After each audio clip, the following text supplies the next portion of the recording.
వెళ్తే సరే ఇవన్నీ అర్జున్ గారి విషయాలు మాట్లాడుకుందాం కానీ నిన్న ఇద్దరు కీలకమైన ప్రకటనలు చేశారు. వైసీపీ అధ్యక్షులు మాజీ ముఖ్యమంత్రి ఏంటంటే జమిలీ వచ్చేస్తుంది, జగన్ వచ్చేస్తున్నాడు. సరే ఎంత దూరం వచ్చాడో తెలియదు, మొత్తానికి ఏంటంటే ఈ సో కాన్ఫిడెంట్ జమిలీ వచ్చేస్తుంది. అండ్ విజయసాయిరెడ్డి గారు మేము మడికట్టుకున్నాం, మేము ఇండి కూటమిలోనూ లేము, ఎన్డీఏ కూటమిలోనూ లేము అని మొత్తం మడిబట్టలు ఆరేశారు నిన్న రాత్రి. వాసుదేవ్ గారు నమస్తే. రెండు తెలుగు రాష్ట్ర ప్రజలకి, 99 వీక్షకులకి మీకు కూడా క్రిస్మస్ శుభాకాంక్షలు. ఈ క్రిస్మస్ సందర్భంగా ఒక మాట చెప్తానండి. క్రిస్మస్ అంటే క్రీస్తు జననం. క్రీస్తు జనన సారాంశం ఏంటంటే మారు మనసు. దీనిని కమ్యూనిస్ట్ పరిభాషలో చెప్పాలంటే ఆత్మవిమర్శ, ఇంట్రోస్పెక్షన్. దీనిని పెద్దల వాక్యంలో చెప్పాలంటే సరిదిద్దుకోవటం. ఈ రోజున జగన్మోహన్ రెడ్డి గారు క్రిస్మస్ శుభాకాంక్షలు తెలియజేస్తూ తండ్రి సమాధి దగ్గరకు పోతుంటాడు. పెద్ద ఎత్తున అన్ని చర్చిల్లో కూడా పాల్గొంటాడు. నిన్న తల్లికి కూడా ముద్దు పెట్టాడంట చాలా కాలం తర్వాత. యేసుప్రభు చనిపోయేటప్పుడు కూడా మాట అంటాడు బాసు గారు, ప్రభు వీరేం చేయుతున్నారో వీరికి తెలియదు, వీరిని మన్నించము అని. దేశం కానీ రాష్ట్రం కానీ ప్రజాస్వామిక క్రతువు ఏర్పడ్డాక డాక్టర్ బిఆర్ అంబేద్కర్ లాంటి యొక్క మహానుభావుల ఆశలు ఈ దేశంలో చాలామంది రాజకీయ నాయకులకు ఏమీ తెలియదు, నేను మన్నించండి అనుకున్న పరిస్థితి. ఇప్పుడు మీరు అంటున్నారు జమిలీ వస్తుంది, జమిలీ వస్తుంది, జమిలీ వస్తుంది. జగన్ గారు ఎదురు చూస్తున్నారు. జగన్ గారికి జమిలీ ఎందుకు నా ప్రశ్న. అధికారం కావాలి కదా ఆయన. నీకు 5 ఏళ్ళు అధికారం ఇచ్చారు. నువ్వు 5 ఏళ్ళు అధికారంలో ఉన్నప్పుడు నువ్వు చేసిన రికార్డ్ డ్యాన్స్ ఏంటి చెప్పు. మళ్ళీ ఎన్నికలు ఇద్దాం. ఇప్పుడు కూర్చున్నంతసేపేమో నువ్వు పరిపాలనలో ఉంటే 5 ఏళ్ళ తర్వాత ఎన్నికలు వస్తాయి. ఎదుటోడు పరిపాలనలో ఉంటే 6 నెలలకే ఎన్నికలు రావాలి, లేదా 2 ఏళ్ళకే ఎన్నికలు రావాలి, లేదా మోడీ గారు ఎప్పుడు పెడతారని చూడాలి. నేను కూడా చూస్తున్నాను సార్. మొత్తం ఒక సిస్టంలోకి వచ్చాడు జగన్మోహన్ రెడ్డి గారి. ఎన్నికల నినాదం ఏంటంటే 15, 18, 18, 36, 48. ఈ ఎన్నికల్లో ఆయన స్లోగన్ అది. మీకు 27 వరకు ఇదే స్లోగను. 15, 18, 18, 36, 48. అంతకుముందు స్లోగన్ ఏంటంటే వై నాట్ 175. ఇప్పుడు 15 ఏంటంటే నీకు 15,000, నీకు 15,000, నీకు 18,000, పిల్లలకి 36,000, తల్లులకి, అత్తలకి, అయ్యలకి 48,000. ఇదే మాట. ఆయన నినాదం ఏంటంటే ఇంక ఏది చెప్పడండి. ఇప్పుడు సిఐడి అధిపతి సంజయ్ జైల్లో ఎందుకున్నాడు, జగన్మోహన్ రెడ్డి గారు మాట్లాడరు. నందిరామ్ సురేష్ జైల్లో ఎందుకున్నాడు, మాట్లాడరు. బోరుగడ్డ అనిల్ జైల్లో ఎందుకున్నాడు, మాట్లాడరు. ఋషికొండ ఎందుకు కట్టావు, మాట్లాడవు. అసలు అమరావతిలో 36 కోట్ల రూపాయల కంచె ఎందుకు తీశారు, ఎందుకు పెంచావు అడవిని, నువ్వు మాట్లాడవు. ఋషికొండకి ఎంత పెట్టి ఖర్చు పెట్టావు, మాట్లాడవు. నీ తాడేపల్లి ప్యాలెస్ని ఎంత ఇంద్రభవనంలో చేసావో మాట్లాడు. నేను అడుగుతున్న వాసు గారు, ఇప్పుడు జగన్మోహన్ రెడ్డి గారు ఆంధ్రప్రదేశ్లో ఉంటున్నారా, బెంగళూరులో ఉంటున్నారా? ఆంధ్రప్రదేశ్లో ఉంటూ బెంగళూరు వెళ్తూ మళ్ళీ ఆంధ్రప్రదేశ్ వస్తుంది. అదేంటి సార్, హైదరాబాద్ కూడా వస్తుంది. మీరు ఎక్కడుంటున్నారు? హైదరాబాదే. హైదరాబాద్. నేను ఎక్కడుంటున్నా? మీరు అమరావతి. మరి జగన్మోహన్ రెడ్డి గారు ఎక్కడున్నారు?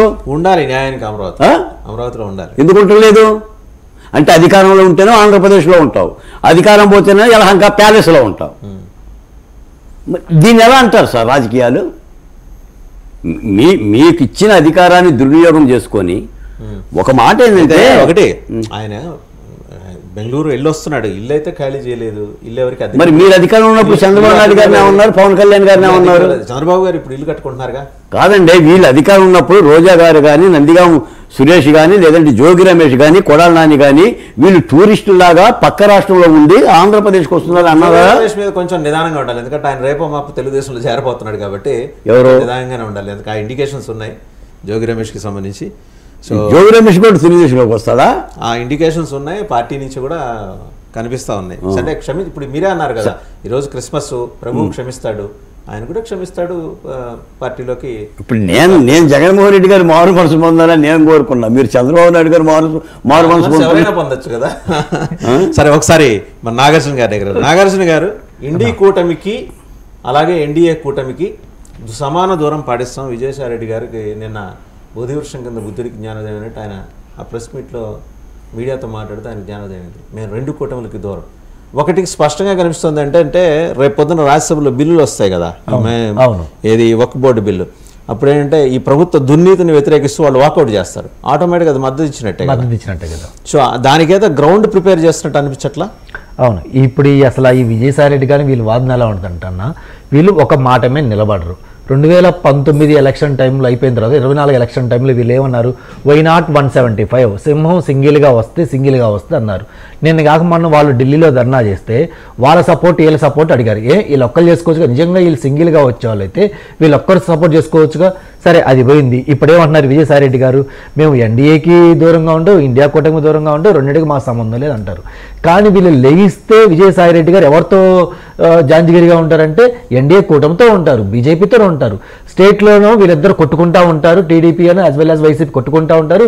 ఢిల్లీలోకి వెళ్తేనేమో బీజేపీతో వీళ్ళిద్దరు ఏం చేస్తారు, నీది తినాలే నాది తినాలే మదిద్దరు తినాలి అన్నట్టు నేను బీజేపీ సపోర్ట్ ఇస్తాను, నేను బీజేపీ సపోర్ట్ ఇస్తాను. ఆ బీజేపీ వాళ్ళు అయ్య బాబు ఇక్కడ కుర్చీలు ఖాళీ లేవు బాబు, మీ ఇద్దరు బయట నుండి రావని టీడీపీ వాళ్ళు వైసీపీలు బయట కూర్చోబెడితే లేదు సార్ మా ఏపీ నుంచి మా కుర్చీలు మేము తీసుకొస్తాం, మేము కూర్చుంటాం, మీరు డోర్లు తెరవండి చాలని చెప్పి ఇద్దరు ఎగబట్టం తెప్పించి ఎవరైనా సరే ఇప్పుడు విజయసాయి రెడ్డి గారు ఎందుకు మీరు ఇందాక అన్నట్టు బైకాట్ చేసినా కానీ ఇండైరెక్ట్గా వాళ్ళు సపోర్ట్ చేసినట్టే కదా. అసలు జనరల్గా 1 నేషన్ 1 ఎలక్షన్ అనేది బిల్లు వచ్చింది సార్, దానికి ఏం చేస్తున్నారు వీళ్ళు, ఎలక్షన్ పెట్టండి అన్నారు. వీళ్ళ ప్రాంతీయ పార్టీ అయినట్టే బీఆర్ఎస్ కూడా ప్రాంతీయ పార్టీ కదా, మన దాకా సపోర్ట్ చేస్తాం. కానీ ఇప్పుడు వాళ్ళు ఏమన్నారు బీఆర్ఎస్ వాళ్ళు, లేదు మేము 1 నేషన్ 1 ఎలక్షన్ సపోర్ట్ చేయమన్నారు. దేనికన్నారు, దానివల్ల ప్రాంతీయ పార్టీలు ఇబ్బంది పడితే రాష్ట్రాల యొక్క స్థితిని వీళ్ళు కోల్పోతారు, అది కరెక్ట్ కాదని వాళ్ళు స్ట్రాంగ్గా ఉన్నారు. వాళ్ళ ప్రాంతం కూడా నీ పార్టీ ఎక్కడుంది, ఏపీ ఉంది, నువ్వు ఎవరి కోసం పోరాడాలి, ఏపీ ప్రజల యొక్క వాళ్ళ ఇది కోసం నువ్వు పోరాడాలి. అలాంటిది పోయి అలాంటి ఎగెనెస్ట్గా నువ్వు బిల్లు తీసుకొస్తే నువ్వేం చేయాలి, లేదు ఏపీ ప్రజల మనోభావాలను దెబ్బతీస్తే మేము ఇది సపోర్ట్ చేయం అని చెప్పాల్సింది పోయి మేము అధికారం లేకపోతే ఉండలేము, మాకు అధికారం కావాలి, అధికారం లేకపోతే మా జగనన్న పసిబిడ్డలాగా చాక్లెట్ అయితే ఎలాగైతే పసిబిడ్డలు అరుస్తారో అధికారం చెప్పి మా జగనన్న అరుస్తున్నారు. సో అందుకని మేము జమిలీ ఎలక్షన్ సపోర్ట్ చేస్తున్నాం అని చెప్పి వీళ్ళు సపోర్ట్ చేస్తున్నారు.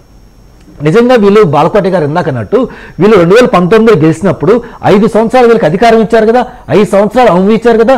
మరి అలాగే ఎన్డీఏ కూటమికి అధికారం ఇచ్చినప్పుడు వాళ్ళకి నువ్వు టైం ఇవ్వాలి కదా. టైం ఇవ్వకుండా మొదటి 3 నెలలేమో లేదు ఇవి ఈవీఎం ట్యాంపరింగ్ జరిగింది, ఈవీఎం ట్యాంపర్ జరిగినప్పుడు నేను కోర్టులో కేసేస్తున్నాను, ఈ ఎలక్షన్ రద్దు చేపిస్తున్నాను, మళ్ళీ ఎలక్షన్ వస్తుందంటే ఫస్ట్ 3 నెలలు టైం పాస్ చేసినాం. సెకండ్ 3 నెలలు ఏం చేస్తున్నారు మీరు, ఇంకో విషయం తీసుకొచ్చారు. ఇప్పుడు ఏం తీసుకొస్తున్నారు, జమిలీ ఎలక్షన్ అంటే వీళ్ళు ఏం జరుగుతుందంటే సార్ ఇక్కడ నేను ఇక్కడే టీడీపీ వాళ్ళకి వీళ్ళకి డిఫరెన్స్ అదే కదా సార్. టీడీపీ వాళ్ళు 2019 ఓడిపోయిన తర్వాత నారా చంద్రబాబు నాయుడు కూర్చొని ఒక రాజకీయ పార్టీగా ఒక రాజకీయ నాయకుడు మెచ్యూర్ రాజకీయ నాయకుడు ఆలోచించుకునేమని, ఇప్పుడు మనం ఓడిపోయాం, దేనికి ఓడిపోయాం, రీజన్స్ ఏంటని వాళ్ళు ఎనాలిసిస్ చేసుకొని బౌన్స్ బ్యాక్ అయ్యారు. జగన్మోహన్ రెడ్డి గారికి కూడా 11 సీట్లు వేస్తే ఈ తండ్రి లేని బిడ్డ ఏం చేయాలి, నేను ఎందుకు ఓడిపోయాను, ప్రజలు నన్ను ఎందుకు తిరస్కరించారు, నా తప్పులేంటి, నేనేం చేశాను నిన్నని ఈయన ఎనాలిసిస్ చేసుకోకుండా మళ్ళీ జమిలీ ఎలక్షన్ వస్తే జగన్ వస్తాడు, జమిలీ ఎలక్షన్ వస్తే ఏదో ప్రాస బాగుందని చెప్పి వాడుతున్నారు తెప్పించి జనాలు రావాలని కోరుకుంటే నువ్వు వచ్చేది, ప్రాస బాగుంటే కదా సార్ వీళ్ళు రావాల్సింది, ప్రాస బాగుంటే రారు, జనాలు కోరుకుంటే వస్తారు, జనాలు మళ్ళీ జగన్ కావాలని కోరుకుంటున్నారు. లేదా ఒక మాట లక్ష్మణరావు గారి దగ్గరికి వెళ్దాం. లక్ష్మణరావు గారు ముందుగా మీరు కొంచెం ఆలస్యంగా జాయిన్ అయ్యారు, క్రిస్మస్ శుభాకాంక్షలతోటి బిగించేద్దాం.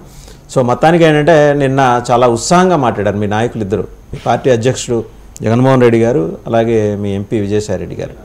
ఇద్దరు 2 భిన్నమైన అంశాలని స్పృశించారు. జమిలీ వచ్చేస్తుంది, జగన్ జస్ట్ ఒక 10 కిలోమీటర్ల దూరంలో ఉన్నాడు అమరావతికి అని. ఈయనేమో మేము ఇండి కూటమికి దూరంగా ఉంటాం, ఎన్డీఏకు దూరంగా ఉంటాం. సో మీరు చెప్పిన స్ట్రాటజీలు వర్కౌట్ అవుతాయని మీరు భావిస్తున్నారా లక్ష్మణరావు గారు? వాసుదేవన్ గారు, మీకు ప్యానల్ పెద్దలకి డబుల్ వీక్షకి యాజమాన్యానికి అందరూ కూడా క్రిస్మస్ శుభాకాంక్షలు. అందరూ కూడా కరుణామయుడు యొక్క కృప అందరి మీద ఉండాలని కోరుకుంటూ, అలాగే గుడ్ మార్నింగ్ అండి అందరూ కూడా. వాసుదేవన్ గారు, జగన్మోహన్ రెడ్డి గారు మరి మేమేదో డైవర్షన్ ఆఫ్ పాలిటిక్స్ చేస్తున్నట్టుగా నాగార్జున గారు మాట్లాడుతున్నట్టున్నారు. మేము డైవర్షన్ ఆఫ్ పాలిటిక్స్ చేయట్లేదండి. మీరు వచ్చినప్పటి నుంచి ఎన్డీఏ కూటమి అధికారంలోకి వచ్చినప్పటి నుంచి స్టార్టింగ్ ఈ 6 నెలలు కూడా ఎన్ని డైవర్షన్ తీసుకొచ్చారు అందరూ తెలుసు. ఒక్కొక్క నెల ఒక్కొక్క కథ. వంట వార్పు వడ్డించారు. ఒక నెలలో ఒక కథ, ఒక నెలలో ఒక కథ. ఆ కథలాన్ని ఇప్పుడు చెప్తాం ఏంటనేది. మేము ఎక్కడ కూడా డైవర్షన్ తీసుకెళ్ళాం. జగన్మోహన్ రెడ్డి గారు అన్న విధానం ఏంటంటే, కేంద్ర ప్రభుత్వం అమిత్ షా గారు, మోడీ గారు జమిలీ ఎలక్షన్కి 1 నేషన్ 1 ఎలక్షన్ అని ఒక నినాదం తీసుకురావాలి, ఎలక్షన్కి వెళ్ళాలని పట్టుబడుతుంది. వాళ్ళు ముందుకెళ్తాం, బిల్లు పాస్ చేస్తాం, ఎలక్షన్ ముందులో రావాలి అని మాట్లాడుతుంది ఎన్డీఏ కూటమి. సో దాని విధానం చెప్పారు జగన్మోహన్ రెడ్డి గారు. ఒకవేళ జమిలీ ఎలక్షన్ వస్తే 27లో అందరూ సిద్ధంగా ఉండండి అని మా పార్టీ క్యాడర్ అని చెప్తా ఉన్నారు. ఒకవేళ 27లో ఎలక్షన్ వస్తే సిద్ధంగా ఉండండి, అందరూ కూడా సమన్వయ. క్యాడర్ ఉందా అండి? ఓకే, ఆయన చెప్పిన దాన్ని నేను ఏకీభవిస్తా, కానీ క్యాడర్ ఉందా, వాలంటీర్లు ఉన్నారా మీ పార్టీ ఎంబడి? నాకు డౌట్ ఉంది. క్యాడర్ ఉందా? ఇంకా మీతో పాటు క్యాడర్ ఉందా? మీరు ఆ సందర్భం పడవసరం లేదు. అత్యంత బలమైనటువంటి క్యాడర్ జగన్మోహన్ రెడ్డి వైఎస్ఆర్ పార్టీకే ఉంది. ఇప్పుడు కూడా బేస్ స్ట్రాంగ్. మీరు ఏ గ్రామానికి వెళ్ళచ్చు, అంత స్ట్రాంగెస్ట్ జగన్మోహన్ రెడ్డి గారికి ఉన్నటువంటి. నేను ఆశ్చర్యపోవాల్సింది ఏంటంటే, వాసుదేవన్ గారు ఒక సినిమా హీరోకో లేకపోతే ఇంకోళ్ళకో ఒక యూత్ లో అండి, ఒక 18 నుంచి 30 సంవత్సరాల లోపు ఒక యూత్ కుర్రాలకి ఫాలోయింగ్ ఉంటుంది. కానీ నాకు మెంటల్ ఎక్కువయ్యేది. నేను గతంలో జనసేన పార్టీలో ఉండి సరే, పవన్ కళ్యాణ్ గారు స్వతహాగా సూపర్ స్టార్, పవన్ కళ్యాణ్ గారు పవర్ స్టార్, ఆయనకు అభిమానులు ఉంటారు సినిమా ఇండస్ట్రీ పరంగా ఉన్నారు. కానీ జగన్మోహన్ రెడ్డి గారికి సినిమా హీరోకి మించి ఒక యూత్ లో అంత క్రేజ్, అంత అభిమానం ఎక్కడ చూస్తున్న కుర్రలో అంత ఉందంటే మామూలు విషయం కాదండి. ప్రజల్లో మన్నన ఆదరాభిమానాలు పొందారు. కాబట్టి ఈరోజు మీరు చూడండి, ఎక్కడికల్లా యూత్ కుర్రాలు ఎక్కువ ఉన్నారు. మొన్న జగన్మోహన్ రెడ్డి గారు ఆ పుట్టినరోజు వేడుకలో చూడండి, అంతా కూడా వాళ్ళే. ఒక సినిమా హీరోకి ఎంత సెలబ్రేట్ చేస్తారో అంతకు మించి చేస్తారు ఒక ప్రజానాయకుడు అని. ఎందుకంటే ఇక్కడ రాజకీయాలు అన్నిట్లో శాసిస్తున్నాయి. రాజకీయం అన్నప్పుడు ఒక ప్రజానాయకుడు, ఒక లీడర్గా ఎదగాలి, ప్రజా సంస్థలపై మనం పోరాటం చేయాలనుకున్నప్పుడు యూత్ అట్రాక్ట్ అవుతూ ఉన్నారు. సినిమాల్లో కూడా పక్కన పెట్టేశారు.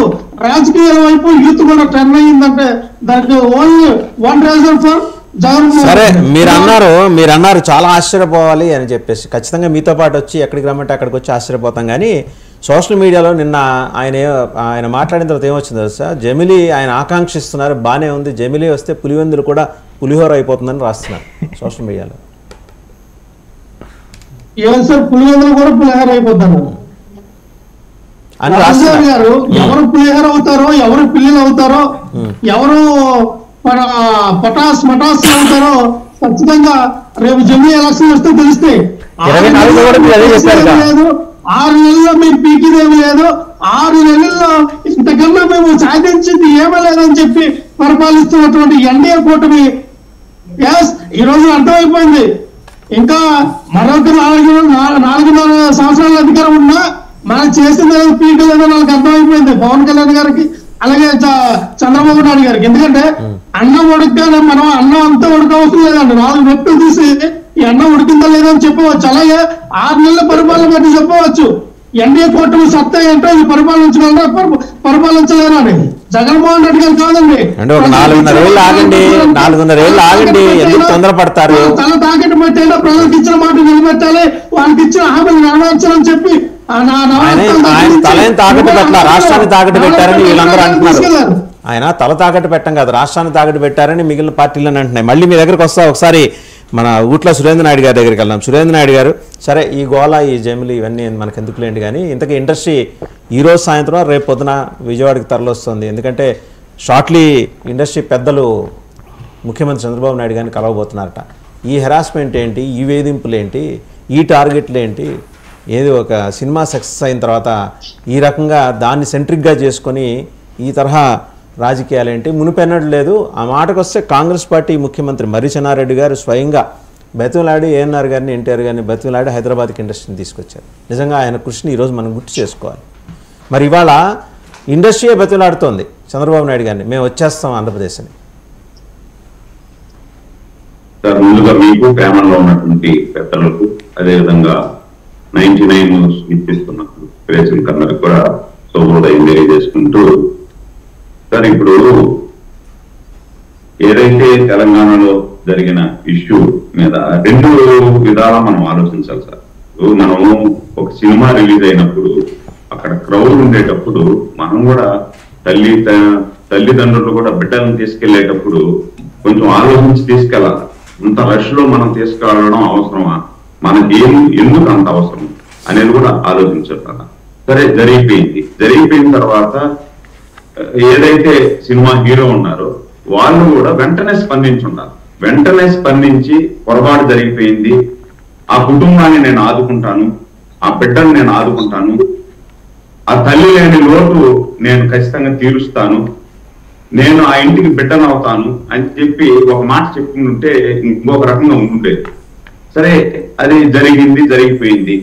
దాని మీద ఇది ఏమైపోయిందంటే ఇప్పుడు ప్రిస్టేజ్ ఇష్యూ అయిపోయినట్టుగా నాకు అనిపిస్తాం. ఒకరికొకరికి ఏదో ముఖ్యమంత్రి ఎవరో నాకు తెలియదు అని చెప్పి ఏదో ఒక సినిమా ఫంక్షన్ లో అన్నాడని చెప్పి, లేకపోతే ఏదో వాళ్ళకి ఇంటర్నల్ గా వాళ్ళకు ఫీలింగ్ ఉన్నట్టుగా దానివల్ల ఇది జరుగుతా ఉందేమో అనే ఆలోచన అందరిలో కలుగుతాం. సో ఏది ఏమైనా సినిమా పరిశ్రమ మన ఆంధ్రప్రదేశ్కి రావడం అంటే మనం అందరూ కూడా గర్వంగా ఫీల్ కావాల్సిన అవసరం. వైజాగ్ మన సినీ పరిశ్రమ వచ్చేస్తే మనం కూడా మన ఆంధ్రప్రదేశ్ కూడా విడిపోయిన ఆంధ్రప్రదేశ్ కొన్ని ఇబ్బందుల్లో ఉండేటువంటి సందర్భంలో సినీ పరిశ్రమగానే ఆంధ్రప్రదేశ్కి వచ్చేస్తే ఇంకా మనకు అద్భుతమైనటువంటి డెవలప్మెంట్స్ వస్తాయి. ఇక్కడ ఇప్పుడు ఏదైతే మనకు రాజధాని, ఒక అద్భుతమైనటువంటి రాజధాని మనం కట్టుకుంటున్నాం, ఈ రాజధానిని డెవలప్ చేసుకుంటూ పోలవరాన్ని డెవలప్ చేసుకుంటూ అదేవిధంగా సినిమా పరిశ్రమ కూడా దాన్ని వచ్చేస్తే ఈ జగన్మోహన్ రెడ్డి గారు అక్కడ ప్యాలెస్ ఒకటి కట్టాడు కదా, అదేమది రుషికొండ ప్యాలెస్ 5,000 కోట్లు ఎంతో ఖర్చు పెట్టాడు కదా. ఆ ప్యాలెస్ ను కూడా మనం సినీ పరిశ్రమకి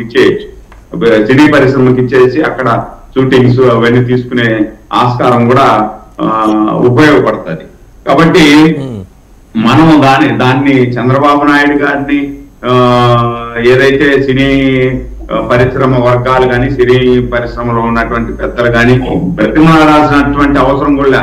చంద్రబాబు గారు ఆల్రెడీ సినీ పరిశ్రమ ఇక్కడికి రావాలా, ఇక్కడ సినిమా అంతా కూడా తీయాలా, మేకింగ్ ఇక్కడ జరగాల, ఇక్కడ మేకింగ్ జరిగితే మనకు ఆంధ్రప్రదేశ్ కు పన్నులు రూపాన డబ్బులు వస్తాయి, అభివృద్ధిలో వాళ్ళు కూడా పాలు పంచుకున్నటువంటి వాళ్ళు అవుతారు అనే ఆకాంక్ష ఎప్పుడుందో మనకు ఉంది. సరే వాళ్ళు వస్తే మనం సంతోషం, హ్యాపీగా మనం వాళ్ళని తీసుకోవచ్చు. దాంతో పాటు జగన్మోహన్ రెడ్డి గారు నిన్న ఏదో కడపలో వచ్చే జమిలి వచ్చేస్తా ఉంది, జగన్ వచ్చేస్తాడు అంటే ఎన్నికలైన మరుస రోజు నుండి ఇదే పనే. ఏదో ఇప్పుడు 5 సంవత్సరాలు మీకు అధికారం ఇచ్చారు, 5 సంవత్సరాలు మీకు అధికారం ఇచ్చి పరిపాలించండి రా మగడ అంటే ఏం చేస్తారు మీరు? ఒక అభివృద్ధి అయినా చేశారా మీరు? రాజధాని నాశనం చేస్తారు, పోలవరాన్ని నాశనం చేస్తారు, ఎక్కడా కూడా ఒక రోడ్డు లేదు, అన్ని రోడ్లు గుంతలు మైన్ చేసి పారేస్తారు. అంతెందుకు కేంద్ర ప్రభుత్వం నుండి నిధులు తీసుకొని వచ్చి అమృత పథకం కింద 2014-2019 ఆ ప్రాంతంలో ఎక్కడ నీళ్లు అన్ని ప్రతి ఇంటికి నీళ్లు ఇవ్వాలని చెప్పి వాటర్ ట్యాంకులు కట్టి అన్ని రెడీ చేస్తే దాంతో పాటు అండి సురేంద్ర నాయుడు గారు, జగన్మోహన్ రెడ్డి గారు, వైసీపీ ఒక చరిత్ర మన వర్తమానంలో ఉందో. రేపు సంక్రాంతికి బాలయ్య బాబు సినిమా వస్తుంది, వెంకటేష్ సినిమా వస్తుంది, and Ram Charan cherry cinema వస్తుంది. ఇంతకీ గేమ్ చేంజర్ వీళ్ళ ముగ్గురునా లేకపోతే రేవంత్ రెడ్డి గారా? మీరు ఆంధ్రప్రదేశ్లో ఏమన్నా సినీ పరిశ్రమకి కొద్దిగా ఊరటే వచ్చే అవకాశం ఉందా? అంటే లైక్ బెనిఫిట్స్ వాళ్ళకి అనుమతి ఇచ్చే అవకాశం ఉందా?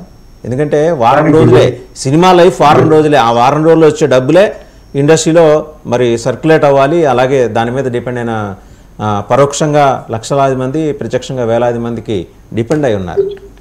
ఇప్పుడు సార్ దిల్ రాజు గారు రేవంత్ రెడ్డి దగ్గరికి వెళ్ళారు, మాట్లాడతారు. అక్కడ కూడా ఏదో ఆవేశంలో వాళ్ళు కూడా నిర్ణయం తీసుకుంటారు. దాన్ని కూడా మళ్ళీ పునః సమీక్షించి వాళ్ళు ఏమంటున్నారు? I don't think so. ప్రభుత్వం శాసనసభలో ప్రకటించింది, మీరు మర్చిపోతున్నారు. ప్రభుత్వం శాసనసభలో ప్రకటించింది, దాని నుంచి వెనక్కి తగ్గితే పరువు తక్కువ ప్రభుత్వానికి. ప్రభుత్వం వెనక్కి తగ్గదు, వెరీ క్లియర్. బయట ప్రకటిస్తే వేరు, శాసనసభలో ఒకరికిద్దరు చెప్పారు. ఇంకొక మాట చెప్తున్నారు, దానికని ఇంకొక మాట చెప్తున్నారు. బడ్జెట్ పెద్దదైనప్పుడు, పెద్ద బడ్జెట్ తో సినిమా తీసినప్పుడు కొంచెం వెసులుబాటు కల్పించేటట్టుగా ఆలోచించండి, కొంచెం కనికరించండి అని చెప్తున్నారు. ఆ దిశగా కూడా వాళ్ళు ఆలోచన చేయొచ్చు. అంటే పెద్ద బడ్జెట్ కాబట్టి సినీ పరిశ్రమ రేపు ఇబ్బంది పడిపోతుంది. సినీ పరిశ్రమ ఇబ్బంది పడిపోతే ఆ రాష్ట్రానికి కూడా నష్టమే సార్. ఇప్పుడు తెలంగాణ కూడా మన సోదర రాష్ట్రమే, అది వేరే రాష్ట్రం ఏం కాదు. ఆ రాష్ట్రం కూడా బాగుండాలని మనం కోరుకుంటున్నాం. ఇప్పుడు ఆ సినీ పరిశ్రమ దెబ్బతినింది అనుకో, అక్కడ కూడా వాళ్ళు కూడా ఇబ్బంది పడతారు. సరే ఎటు వచ్చి మనకైతే ఇబ్బంది ఏం లేదు. మనకు ఇప్పుడు ఒకవేళ సినీ పరిశ్రమ కానీ అక్కడ ఏదైనా ఇబ్బంది పడి సినీ హీరోలు కానీ నిర్మాతలు కానీ ఆడ ఇబ్బంది పడినారనుకోండి, ఆంధ్రప్రదేశ్కి వస్తారు. ఆంధ్రప్రదేశ్కి వచ్చిన తర్వాత ఆంధ్రప్రదేశ్ లో వాళ్ళకి అన్ని సౌకర్యాలు కల్పిస్తాం మనం. ఇబ్బంది లేకుండా ఏదైతే సినిమా హీరోలు కానీ నిర్మాతలు కానీ వాళ్ళకు సకల సౌకర్యాలు మనం కల్పిస్తాం. మనకు మంచి అట్మాస్ఫియర్ ఉంది ఇక్కడ. ఇప్పుడు వైజాగ్ నుండి కోస్టల్ ఏరియా అద్భుతమైనటువంటి ఏరియా ఉంది మనకు. వైజాగ్ లో కూడా మంచి, ఇప్పుడు జగన్మోహన్ రెడ్డి గారు కూడా ఒక ప్యాలెస్ కట్టాడు కదా, ఆ ప్యాలెస్ ఎట్ట వాడుకోవాలని అందరూ ఆలోచిస్తున్నారు. మీకు అలవాటే కదా సంక్షోభం నుంచి అవకాశాలు సృష్టించుకోవడం. మీరు చేయగలరు, నమ్మకం జనాలకు. రైట్, ఒకసారి మహేష్ గారి దగ్గరికి వెళ్దాం. మహేష్ గారు, పరస్పర భిన్నమైన వాదనలు మీ నాయకుల నుంచి వస్తున్నాయి. ఓ పక్క తాట తీసేద్దాం, అల్లు అర్జున్ అట్ట చేయడానికి వీల్లేదని మీ ఒక సెక్షన్ అంటుంటే, నిన్న బొలిశెట్టి సత్యనారాయణ గారు విస్తృతంగా జనాలకి చేరేందుకు కానీ ట్విట్టర్లో ఒక పోస్ట్ పెట్టారు, మళ్ళీ వీడియో కూడా రిలీజ్ చేశారు. ఒకసారి ఆ వీడియో చూసిన తర్వాత మనం మాట్లాడదాం. బొలిశెట్టి సత్యనారాయణ గారి video. So we should understand one thing. Every day there are 22 to 25 deaths are happening on the roads because of bad roads. Because of potholes last year registered, this year, not last year, this year 2024 registered deaths are 11. Road construction, due to faulty road construction, deaths are 18. And on an average, every day there are 22 people are dying on the road accidents in Telangana itself. So the Chief Minister is interested, he should discuss about this, how to prevent this 7,000, roughly 7,000, 8,000 deaths in a year, which is happening. Instead of focusing on that, he focused on an actor called Allu Arjun. He's become the international and global star. Instead of felicitating him, he is insulting him, calling and insulting him in the public. He says, because of you, the person is died, accused, and he's directing the police investigation to go towards that line. He's giving the line to the police to take this line, which is wrong. So, if these kind of accidents are happening on the road, how many people Ravindra Reddy is focused?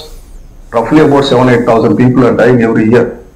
Every day there are 20-22 people are dying. So what is he doing about them? Did he punish anyone? Did he hang anyone? ఆయన ఏమన్నారంటే దీంతో పాటు discussed in the assembly? Mahesh గారు ఆయన ఏమన్నారంటే దీంతో పాటు కర్మ రిటర్న్స్ ఎవరిని వదిలిపెట్టదు. జగన్మోహన్ రెడ్డి గారు ఇలాగే సినిమా ఇండస్ట్రీని ప్యాకాట ఆడితే ఆయన జాగ్రత్త తీసుకెళ్లి తాడేపల్లి ఇంట్లో కూర్చోబెట్టింది. రేవంత్ రెడ్డి గారు మీకు కూడా రేపు పొద్దున ఇదే గతి పడుతుంది. అల్లు అర్జున్ ఆ కేసులో నిందితుడు మాత్రమే, చట్టాలు ఉన్నాయి, చట్టాలు డీల్ చేస్తే నిందితుడిని. మీరు మీ కేసుని ప్రభావితం చేసే దిశగా ప్రకటనలు చేయమాకండి అని అంటున్నారు. సరే, ముందుగా నాకు అవకాశం ఇచ్చిన నాయకుల యజమాన్యానికి, అలాగే మీకు, అలాగే ప్రాణంలో ఉన్నటువంటి ఇతర పార్టీ నాయకులకు అందరూ కూడా శుభోదయం తెలియజేసుకుంటూ, సార్ ఇప్పుడు ఆయన జనసేన రిప్రజెంటేటివ్ గా మాట్లాడారా లేకపోతే బొలిశెట్టి పర్సనల్ గా మాట్లాడారా అనేది ఒక వర్షం తీసుకున్నట్టయితే, ఇప్పుడు మాది జనసేన పార్టీ సార్. నేను జనసేన పార్టీలో ఉండేటప్పుడు ఇప్పుడు అల్లు అర్జున్ గారి సబ్జెక్ట్ ని మేము చూడాల్సిన విధానం రెండు రకాలుగా ఉంటుంది. మేము పొలిటికల్ గా తీసుకుంటే మాకు అసలు సంబంధం లేదు. ఒకవేళ సినిమా పరంగా దేశం అంతా చర్చిస్తున్నారు కాబట్టి, రాష్ట్రం అంతా చర్చిస్తున్నారు కాబట్టి, ఆ కోణంలో తీసుకుంటే ఇంకో రకంగా మాట్లాడాల్సి వస్తుంది. ఒక 2 డిఫరెంట్ యాంగిల్స్ లో మాట్లాడాల్సి వస్తుంది. రెండోది ఏంటంటే, ఇప్పుడు మరీ డీప్ గా, మరీ టార్గెట్ ఓరియంటెడ్ గా మనం చూస్తున్నాం. గత 4-5 రోజులుగా ఎలా వెళ్తాం అంటే, ఈవెన్ మాకు కూడా అల్లు అర్జున్ మీద అంత పాజిటివ్ ఒపీనియన్ ఏం కాదు. బికాస్ ఆఫ్ ఎలక్షన్స్ బిఫోర్ ఆయన వెళ్ళి ప్రచారం చేసినప్పుడు, ఆ తర్వాత కర్నూలులో ప్రచారం చేసినప్పుడు ఏం చూసాము, ఆ తర్వాత ఆయన పర్సనల్ స్టేట్మెంట్ తీసుకుంటున్నప్పుడు కూడా మాకు కూడా ఏంటంటే ఇది ఎందుకు ఇంత ఓవర్ చేస్తాడన్న ఫీలింగ్ మాకు ఉంది. బట్ ఏంటంటే అది ఏదో ఒక టైము, ఆ తర్వాత ఏంటంటే అతను వెళ్ళడము, ఆ తర్వాత పోలీసులు అతన్ని ఆపలేకపోవడమో, లేకపోతే అక్కడున్న క్రౌడ్ కంట్రోల్ చేయకపోవడమో, ఆ తర్వాత ఇన్సిడెంట్స్ మనం చూసాము. దాని తర్వాత పిలవడము, అరెస్ట్ చేయడము, అతను బయట రావడం అన్ని చూసాం. మరీ ఇప్పుడు ఏంట్రా అంటే దాన్ని మరీ మ్యాగ్నిఫై చేసి మైక్రోస్కోప్ లో పెట్టి మరీ అంత చూసేటప్పుడు ఏమైపోతాండ్రా అంటే అరే ఏం జరిగిపోతాంది అసలు ఏ నష్టం జరిగింది అంటే ఆ మాట అంటే తప్పు, ఎందుకంటే ఒక ప్రాణ నష్టం జరిగింది. దానివల్ల మేమేం చేయాల్సి వస్తుందా అంటే అనవసరంగా మాకు రేవంత్ రెడ్డి గారికి సంబంధం లేదు, తెలంగాణ గవర్నమెంట్ కి మాకు సంబంధం లేదు, ఇవన్నీ ఏమి సంబంధం లేనప్పటికీ మేమే కొంత డీప్ రూట్స్ లో కొన్ని డేటా, ఎందుకంటే దీనివల్ల ఏమంటే సోషల్ మీడియాలో ఒక డెత్ మీద రేవంత్ రెడ్డి గారు ఇంత సీరియస్ గా తీసుకున్నప్పుడు వాటర్ దిస్ అని చెప్పి చాలా పేపర్లలో చాలా సోషల్ మీడియాలో కూడా చాలా ఇన్ఫర్మేషన్ బయట వచ్చేసింది. ఆ దీంతో తెలంగాణలో యావరేజ్ 20 మంది చనిపోతున్నారని చెప్పి, గురుకుల పాఠశాల 40 మంది చనిపోతున్నారని చెప్పి, అది కూడా ప్రాణమే కదా అనే దాని మీద వెళ్ళిపోతున్నప్పుడు మరి ఆ ఒక్క ప్రాణం పోయినప్పుడు రేవంత్ రెడ్డి గారు 10 నిమిషాలు అసెంబ్లీలో నరేట్ చేసిన విధానం ఏదైతే కట్టిపడేది అందరినీ, ఒక ప్రాణం మీద ఒక తల్లి బాధ, ఒక తండ్రి ఎలా ఫీల్ అయ్యారనే బాధ అని చెప్పినప్పుడు మరి ఇవన్నీ చూసేటప్పుడు 22 మంది చనిపోతున్నారు, ఈ పాట్ హోల్స్ లో పడి చనిపోతున్నారు. గురుకుల పాఠశాలలో తీసుకున్నట్టయితే ఈ ప్రభుత్వం ఫిబ్రవరి నుంచి డీటెయిలింగ్ డేటా వచ్చేసింది. ఏ రోజు ఎవరు చనిపోయారు, వాళ్ళ పేరేంటి, వాళ్ళ జిల్లా ఏంటి, వాళ్ళు ఎన్ని రోజులు చనిపోయారు, అన్ని కూడా రావడంతో ఇదంతా అవసరమా అని మాకు ఫీలింగ్. ఎందుకంటే అప్పుడు మాకు అసలు ఎవరు ఉద్దేశం కానే కాదు. దీనివల్ల మరి దీని మాత్రం ఇంత ఫోకస్ చేసినప్పుడు ఇదంతా ఎందుకు చెప్పారు. దీనికి తోడు అక్కడ ఉన్నటువంటి బీఆర్ఎఫ్ వాళ్ళు కూడా ఈ డేటాని ఇంకొంచెం స్ట్రాంగ్ చేయడము, అక్కడ ఉన్నటువంటి మన బీజేపీ వాళ్ళు ఇంకొంచెం స్ట్రాంగ్ చేయడం వల్ల అందరికీ రేవంత్ రెడ్డి గారు చేసినటువంటి కాంగ్రెస్ గవర్నమెంట్ లో ఫ్లాస్ అనవసరమైనప్పటికీ కూడా మాకు అవన్నీ కూడా బయటపడిన సందర్భం.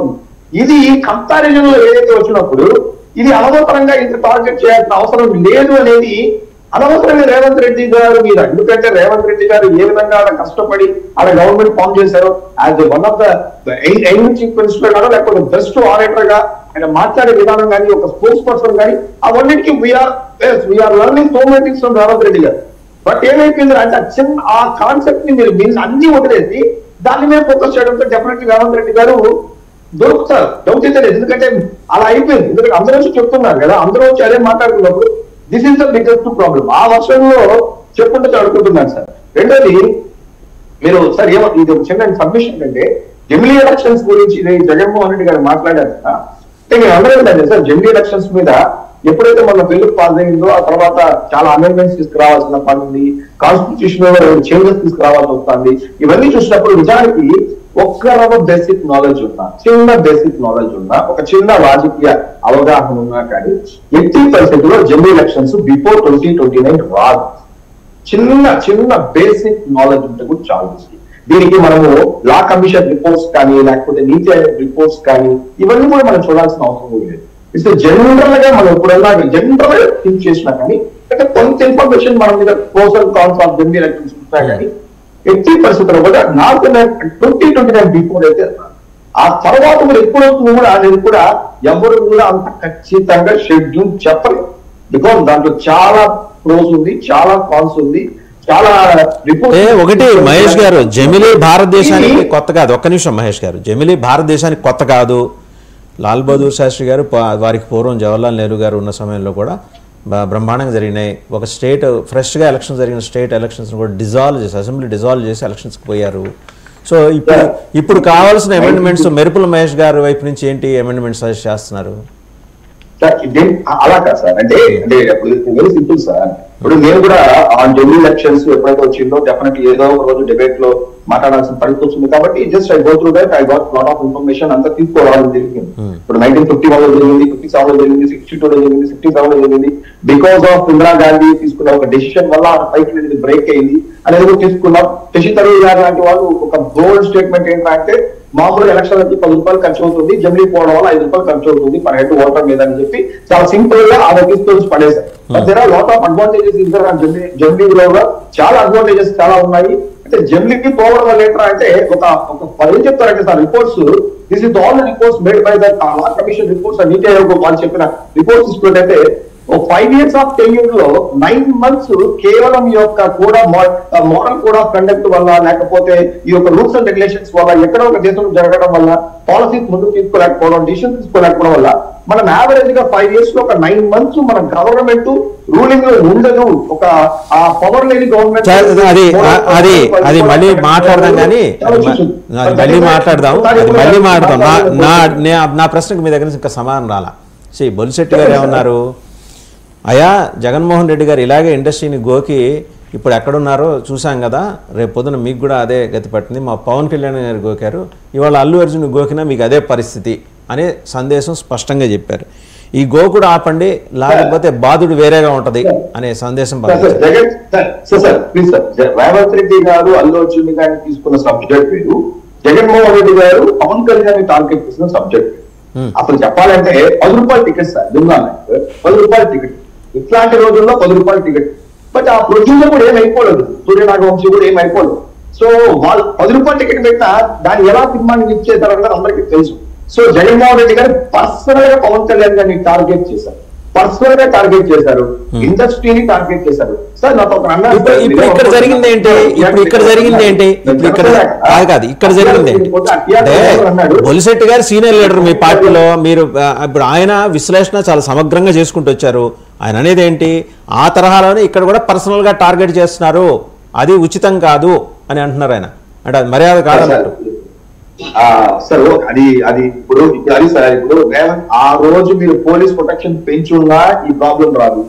లేదు పవన్ కళ్యాణ్ గారిని హైదరాబాద్ నుంచి వైజాగ్ వరకు వెళ్ళడానికి ఆపిన సందర్భం చూసినా, లేదు అలా ఏదైనా 7:30కి వెళ్ళి ఆపినా ఈ ప్రాబ్లం వచ్చేది కాదు. మీ యొక్క ఫెయిల్యూర్ కూడా ఉంది అనేది కూడా మనం చెప్పచ్చు. నెగ్లిజెన్స్ అనేది ఖచ్చితంగా జరిగింది, ఎవరు కూడా ప్రిడిక్ట్ చేయలేదు. ఇది డిఫరెంట్ కదా, ఇది ఒక స్టాంపేడ్ కదా, దీన్ని ఎవరు దీన్ని మనం ఎలా దీన్ని తీసుకుంటే బోత్ రెండు కాన్సెప్ట్స్ డిఫరెంట్ కదా. బట్ ఈ పాయింట్ ఏమైపోతుంది అంటే, వన్ థింగ్ సార్, ఈ పాయింట్ ఏమైపోతుంది అంటే సినీ ఇండస్ట్రీ గురించి మాత్రం చాలా మంది నాయకులు, తెలుగు కాంగ్రెస్ నాయకులు కొంతమంది ఇప్పుడు కూడా సార్, తెలంగాణ వచ్చి 10 సంవత్సరాల తర్వాత కూడా ఆంధ్ర వాళ్ళు ఆంధ్ర వాళ్ళని మాట్లాడడం, తెలంగాణ వాళ్ళు మాట్లాడడం, అలాంటివన్నీ మళ్ళా కొన్ని ప్రాబ్లమ్స్ క్రియేట్ అవుతాయి. ఇంకోటి ఏంటంటే ఈ ఇన్సిడెంట్ తో రేవంత్ రెడ్డి గారు ఇంకా అసలు మేము ఇవ్వమే ఇవ్వము, మేము ఇంకా పట్టించుకొని ఇది వచ్చి మేము వెనక్కే వెళ్ళమన్నప్పుడు ఇందాక మీరు అన్నారు, ఒకసారి ఆ అసెంబ్లీలో మాట చెప్పేసిన తర్వాత రేపు వెనక్కి వెళ్ళారనుకోండి, ఏ ప్రొడ్యూసర్ నీకు ఎంత డబ్బులు ఇస్తే వెనక్కి వెళ్ళాలి మాట తీసుకున్నామని అంటారు. ఎంత డబ్బులు ఇస్తే నీకు మళ్ళీ ఎవరో మాట్లాడరు. ఎవరైతే ఈ రోజు అల్లు అర్జున్ గారిని సపోర్ట్ గా మాట్లాడుతూ బీజేపీ బీఆర్ఎస్ ఉందో వీళ్ళే మళ్ళీ తిరిగి రివర్స్ కౌంటర్ ఆయన మీద వేస్తారు. ఒకవేళ ఆయన ఏమన్నా మళ్ళా అంటే పాజిటివ్ ఇవ్వలేదు. నేను అనుకోవడం ఏంటంటే ఒక మంచి సెక్యూరిటీతో ఖచ్చితంగా మీరు హీరోలు రావద్దు అనే ఒక కండిషన్ తో పెట్టుకుని కూడా బాలకోట గారి దగ్గరికి వెళ్దాం. బాలకోట గారు బొలిశెట్టి సత్యనారాయణ గారు మాట్లాడింది చూశారు. రెండోది గరికపాటి నరసింహారావు గారు కూడా ఏంటయా తగ్గేదేలే, ఏంటి తగ్గేదేలే, నువ్వు నీ డైరెక్టర్ నా దగ్గర రండి కడిగి పారేస్తానని ఆయన కూడా మాట్లాడారు. సో అందరూ ఇన్వాల్వ్ అవుతున్నారు ఈ ఎపిసోడ్లో. ఇప్పుడు దిల్ రాజు గారు ఏంటంటే, సరే రేవంత్ రెడ్డి గారు మాడి మీద కొడితే ఈయన మందేయటానికి వచ్చారు, నేను సమన్వయం చేస్తాను ఇండస్ట్రీని ప్రభుత్వాన్ని, ఎందుకంటే ఆయన తెలంగాణ ఫిలిం డెవలప్మెంట్ కార్పొరేషన్ చైర్మన్గా కూడా. అండ్ ఒకటి ఏంటంటే ఆయన యాక్సెప్టబిలిటీ ఉన్న సినిమా పెద్ద ఆయన అల్లు అరవింద్ గారు, ఆయన ఆ పెద్దరికం వహిస్తున్నాడు. ఇప్పుడు సమస్య అల్లు అరవింద్ గారి కుటుంబంలో వచ్చింది కాబట్టి ఇప్పుడు ఈయన సాల్వ్ చేయాల్సిన పరిస్థితి. వాసుదేవ్ గారు, రియల్ సినిమాలో పుష్పరాజులు ఉండొచ్చు, రియల్ సినిమాలో పుష్పరాజులు ఉండరు. చట్టం ముందు రాజ్యాంగం ముందు ఫ్లవర్స్ ఉంటాయి తప్ప నో ఫైర్స్. ఫైర్లు ఉండవు, వైల్డ్ ఫైర్లు అసలు ఉండదు. సంధ్యా థియేటర్ దగ్గర చనిపోయింది చీమ కాదు, దోమ కాదు, ఒక తల్లి. ముందు దాన్ని ఖండించకపోతే మన మనుషులం కూడా కాదు. అర్జున్ గారు బాధ్యతగా వ్యవహరించాలి. ఆయన హత్య చేసిందని చెప్పి ఎవరు చెప్పడం వల్ల, దానికి కారణభూతులని చెప్పడం వల్ల, అక్కడ ఉన్న జాగ్రత్తలు మీరు పాటించలేదని చెప్పారు. దానికి రేవంత్ రెడ్డి గారు సమాధానం చెప్పారు. గోటితో పోయేదాన్ని గొడ్డలాగా తెచ్చుకోవడం దేనికి? అటు బీఆర్ఎస్ పార్టీ మాట్లాడి, లేదంటే బీజేపీ మాట్లాడి, బొలిశెట్టి గారు ఏం మాట్లాడుతున్నారు? తెలంగాణలో రోడ్డు ప్రమాదాలు ఎన్ని జరగట్లా, ఎంతమంది చనిపోవట్లా, నువ్వు ఎక్కడ పోయావని మాట్లాడుతున్నారు. తెలంగాణ తెలుగుదేశం వాళ్ళు కూడా అంతే మాట్లాడారు. ఇప్పుడు రాజుగారు చిన్న భార్య మంచిది కాదు, మంచిది అని అంటే పెద్ద భార్య మంచిది కాదా? మరి దేశ స్వాతంత్రం ముందు చాలా జరిగినాయి. మరి రజాకారులు హడావుడి చేశారు. జగన్మోహన్ రెడ్డి గారి పరిపాలన కూడా అదే చెప్పారు కదా. నేను మీ డిబేట్లోనే డాక్టర్ సుధాకర్, అచ్చెన్న డ్రైవర్ సుబ్రహ్మణ్యం నుంచి మాట్లాడితే, ఏం బాలకోట గారు తెలుగుదేశం పార్టీ హయాంలో జరగలేదా దళితుల మీద హత్యలో? కాంగ్రెస్ పార్టీ హయాంలో జరగలేదా? భారతీయ జనతా పార్టీ ఉత్తరప్రదేశ్లో జరగట్లేదా? తమిళనాడులో జరగట్లేదా? ఏంటి మీరు జగన్మోహన్ గురించి మాట్లాడతారు మీరు అని మాట్లాడారు. ఏమండి, సినిమా ఫీల్డ్ అనేది ఎలా ఉందో మనం చూస్తున్నాం. అదేం సందేశమేం కాదు. నా లక్ష్మణ చెప్పాడు, మావోడే పుష్ప అని చెప్పాడు. 5 ఏళ్ళు కూడా మేము పుష్ప పరిపాలనలో ఉన్నాం. జగన్మోహన్ రెడ్డి గారి పరిపాలన ఆయన మాత్రం ఏనా తగ్గలేదు కాబట్టి ప్రజలు తగ్గించారు.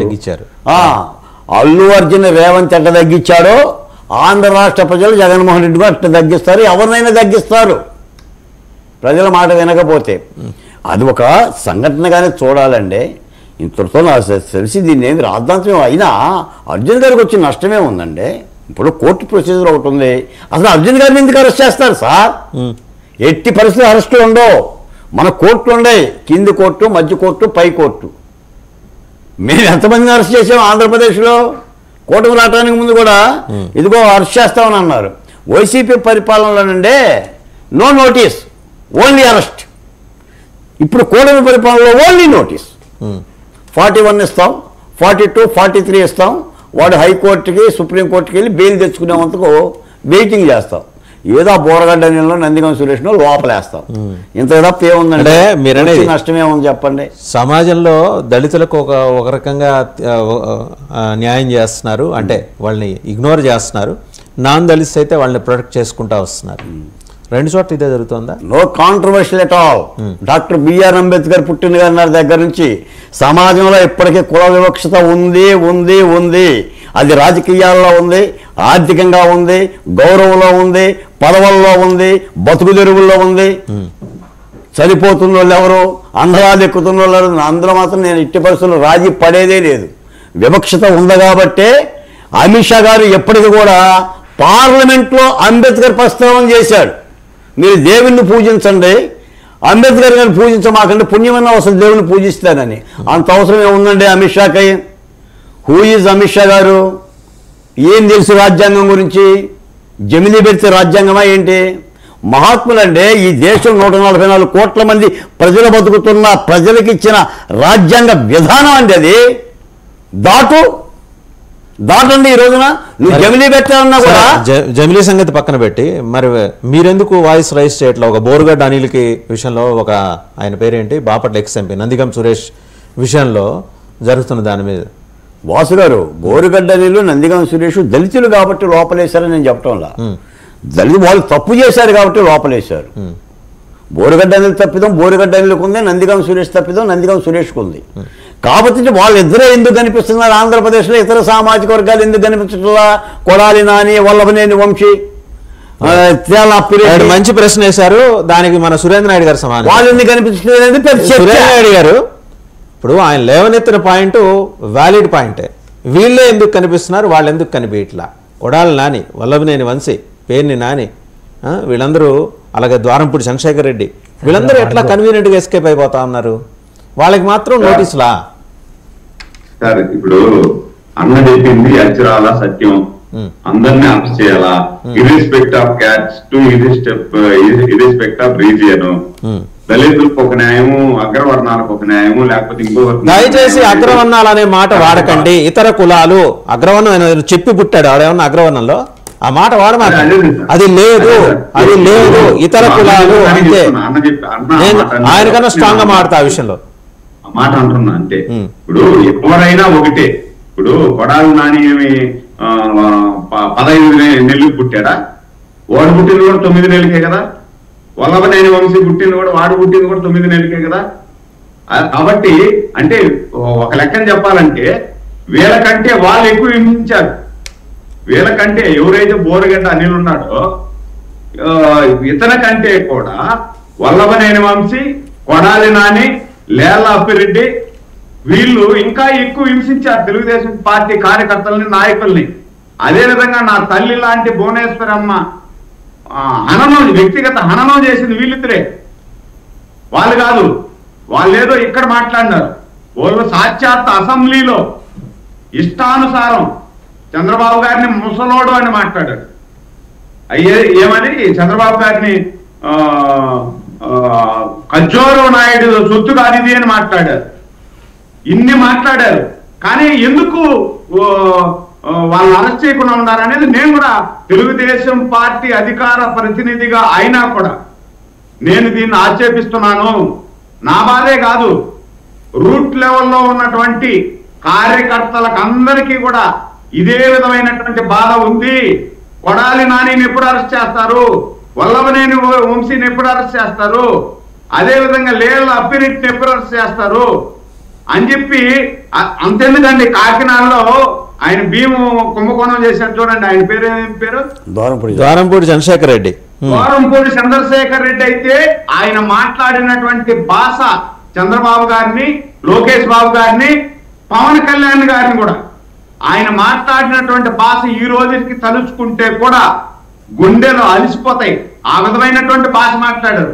వీళ్ళని ఎందుకు వదిలేస్తున్నారు అంటే వీళ్ళిద్దరే కలిసారా, దొరికారా? మిగతా వాళ్ళు తప్పు చేయలేదా? ఇంకొక ప్రశ్న సురేంద్ర నాయుడు గారు, ఇంకొక ప్రశ్న. వ్యక్తిగతంగా మీరు మీ కుటుంబం కూడా కేసులు ఎదుర్కొన్నారు, నానా ఇబ్బందులు పడ్డారు, నాకు తెలుసు అది తిరుపతిలో. మరి ఆ కేసుల్లో మీ మీద పెట్టిన వాళ్ళ మీద ఏమన్నా మళ్ళీ చర్యలు తీసుకున్నారా?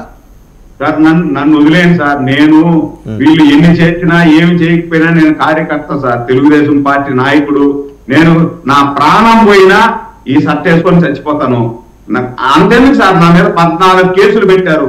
నా బిడ్డ MBA చదివేటువంటి నా బిడ్డ మీద బై ఎలక్షన్ జరుగుతా ఉంటే బై ఎలక్షన్ లో ఏజెంట్ గా కూర్చొని బయట వెళితే ఆ అమ్మాయిని ఏదంటే అది మాట్లాడి, ఆ అమ్మాయి ఏదో మాట్లాడితే SC ST కేసు పెట్టించారు. ఎస్సీలు కాని వాళ్ళని తీసుకెళ్లి SC ST కేసు పెట్టారు నా బిడ్డ మీద. ఇంకా ఉంది నా దగ్గర కేసు, ఇక్కడే ఉంది.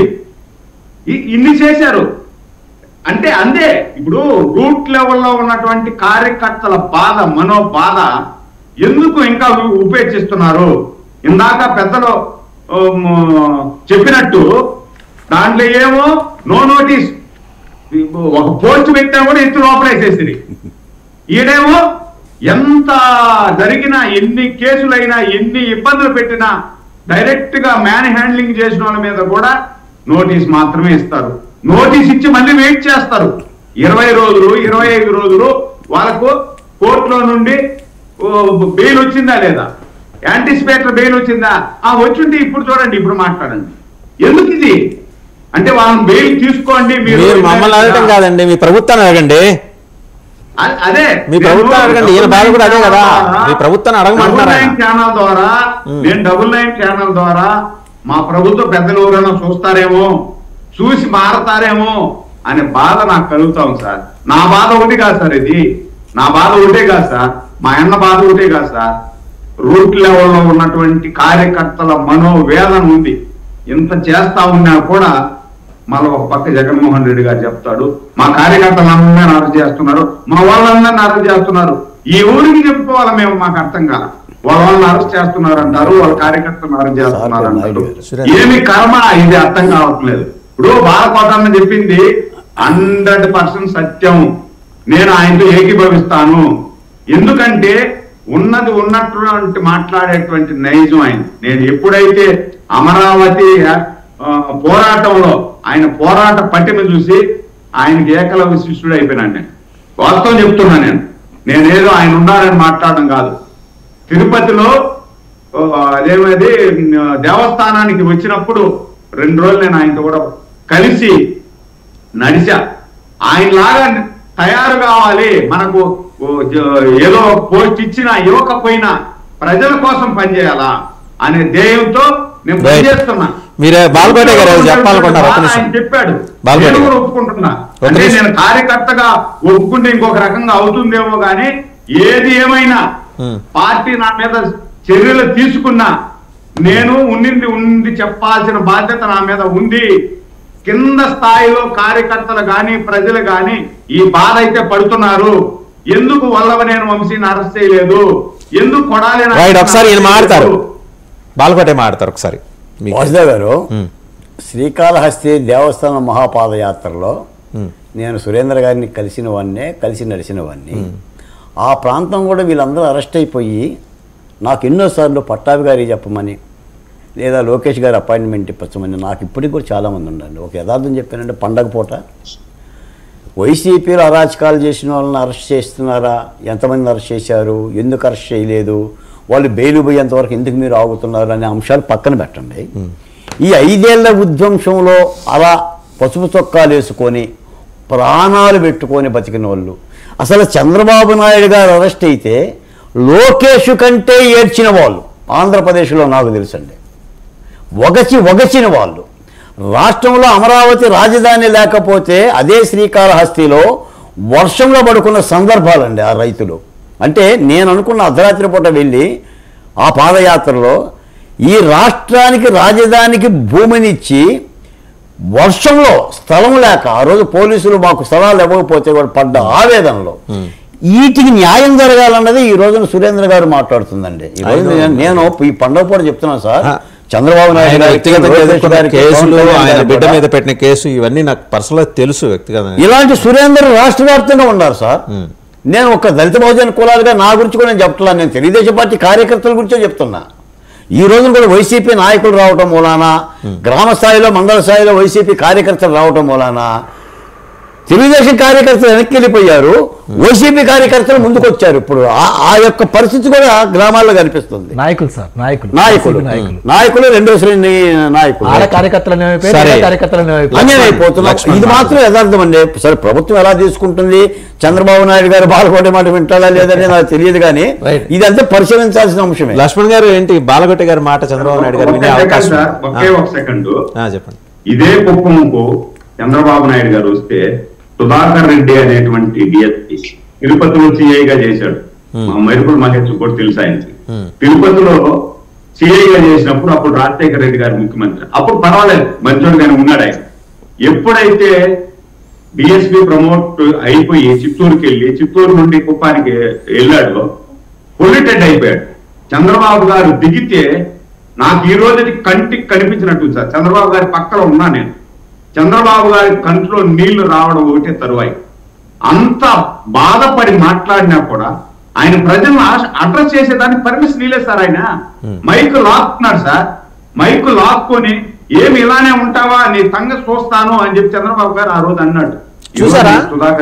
చూసారా లేదా ఇప్పుడు అది చెప్పండి. ఆ రోజు సుధాకర్ రెడ్డి ఎక్కడున్నాడు, చంద్రబాబు నాయుడు గారు ఎందుకు చూడలేదు, తీసుకోలేదు. మాకు బాధ ఉంది, చంద్రబాబు నాయుడు గారు ఇంత బాధపడ్డాడే అని నాకు బాధ ఉంది. ఇప్పుడు కూడా ఆ సీన్ తలుచుకుంటే కంట్లో నీళ్ళు. లక్ష్మణ్ గారు మాట్లాడారు, వాళ్ళు వదిలేశారు. లక్ష్మణ్ గారు టైం కూడా పూర్తిగా వస్తుంది. లక్ష్మణ్ గారు చూసారు కదా, అంటే మీ ప్రభుత్వంలో జరిగిన అట్రాసిటీస్, దాని విక్టిమ్స్. సరే పుష్ప దగ్గర నుంచి జర్నీ కుప్పం దాకా వచ్చింది, ఎలాగో రాయలసీమ ప్రాంతంలో జరిగిన సంఘటనలే కదా అవన్నీ.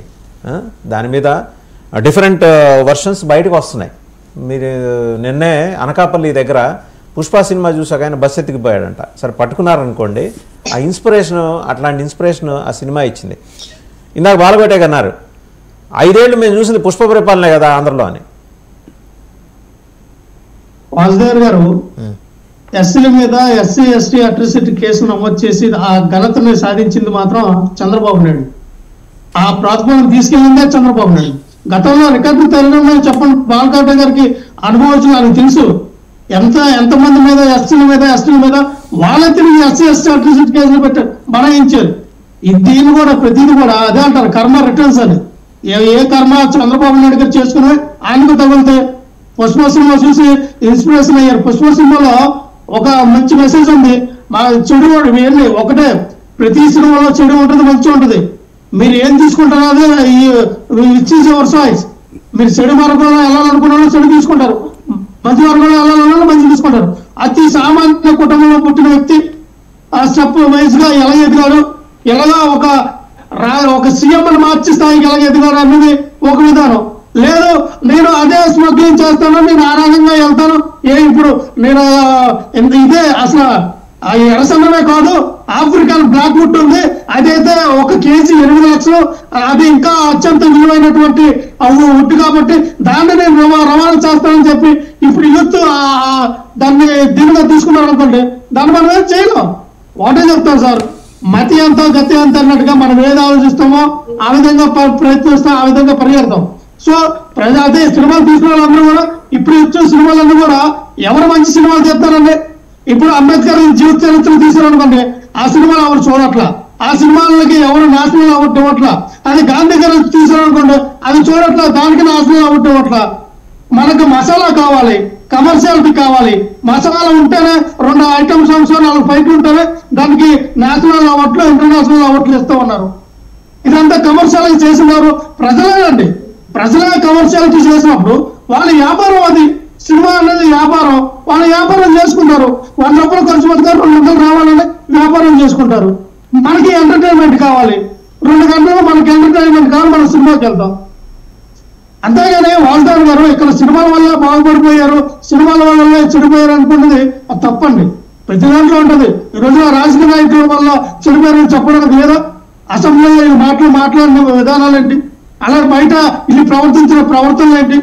నా సురేంద్ర నాయుడు గారి మీద అంటున్నారు, నా మీద ఎన్ని కేసులు బనాయించారండి. అలాగే బాలకోట గారి మీద ఎన్ని కేసులు బనాయించుంటారు ఆ సురేంద్ర నాయుడు గారు. అంటే వీళ్ళకి ఏ పార్టీకి అయితే ఎవరైతే స్ట్రాంగ్ గా మాట్లాడుతూ ఉన్నారో, ఏ పార్టీ గురించి వాళ్ళు బలంగా గొంతు వినిపిస్తూ ఉన్నారో వాళ్ళని తొక్కే ప్రయత్నం చేస్తూ ఉన్నారు. సొంత పార్టీ వాళ్ళు తొక్కుతారు, బయట పార్టీ వాళ్ళు తొక్కుతారు. వాడు ఎనకూడదు. ముఖ్యంగా దళిత బహుజనులు చేయడానికి ఎదుగుతారంటే కావాలన్నా తొక్కేస్తారు. వాళ్ళు ఎదగనవరు. ఇందాక బాలకోట గారు అన్నాడుగా, నందిగం సురేష్ అన్ని ఒకలా కనబడ్డారు. మిగతా వాళ్ళందరూ మీ కంటికి కనబడట్లేదా? మిగతా సామాజిక వర్గాలు ఉంటే మీకు కనబడట్లా. ఎందుకని అరెస్ట్ చేయట్లా? ఇక్కడ కూడాను అంటే ఎక్కడ వివక్ష చూపించడం కదా. దళితులు అనే వాళ్ళు ఇక్కడ ఒక జైబీఎం సినిమాలో ఒకటి చూపించారు సార్. దళితులు ఎస్సీలు అంటేనే చాలు వాళ్ళ దొంగలుగా ముద్రీకరించి ఒక పోలీసు మాట్లాడుతూ ఉంటాడు. మిగతా కులాలు వెళ్ళిపోమంటారు. దళితులు అనగారా ఇది జైల్లో పెట్టారు, ఎక్కువ రోజులు ఉంచుంటారు. అంటే ఇది ఉంది. దళితుల అనగానే దొంగలుగా చిత్రీకరించడం, వాళ్ళ మీద పీడీ యాక్ట్లు నమోదు చేయడం, వాళ్ళు ఎన్నో సంవత్సరాలుగా ఆ జైలు కోరలో. ఒకసారి ఫైనల్ గా మహేష్ కంక్లూడ్ చేస్తారు. మహేష్ గారు, ఈ వివక్షని మరి మీరు సమదర్శనం చేసే నాయకుడు కదా మీ అధ్యక్షుడు, ఈ వివక్షను అంతమొందించడానికి 124 మంది యోధులు ఉన్నారు మీకు అసెంబ్లీలో. ఏమైనా చట్టం తీసుకొస్తారా? సార్ ఇవన్నీ చాలా సెన్సిటివ్ మ్యాటర్ సార్. ఎందుకంటే ఇప్పుడు రామ్ కోటయ్య గారు, బాలకోటయ్య గారు చెప్పిన, సురేంద్ర నాయుడు చెప్పారు, వాళ్ళ మన లక్ష్మణ్ గారు చెప్పారు. ఎలా అంటే క్యాస్ట్ మీద అటాక్ చేస్తారు, క్యాస్ట్ మీద అటాక్ చేస్తారు, ఆ సినిమాతో సినిమా చూస్తారు.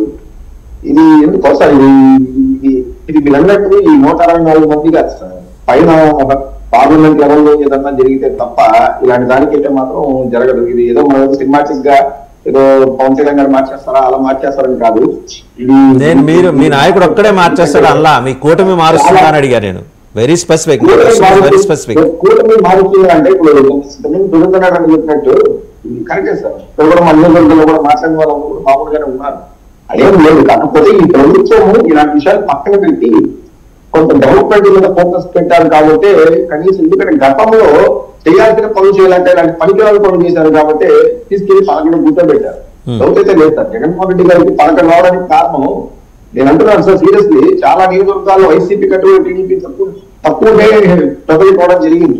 అయినప్పటికీ కూడా జనం ఎందుకు ఓట్లేశారనేది మాత్రం తమిళకి చావుకు 1,00,000 కారణాలు అంటూ జగన్మోహన్ రెడ్డి గారి మీద ఇలాంటి చాలా జరిగినాయి. గ్రౌండ్ ఏరియాలో సురేంద్ర నాయుడు మీ పిల్లోడ మీద కేసు పెట్టారు చూసారా, దాని ఎఫెక్ట్ తెలుగుదేశం పార్టీ మనం జరిగిన తిరుపతి ఎలక్షన్స్ లో దాదాపు 10,000 ఓట్లు తీసుకొచ్చిందని అంటున్నాను. చంద్రగిరిలో సురేంద్ర మన నాన్నగారు గెలవడానికి అలాంటి కేసులు కారణం అంటున్నాను.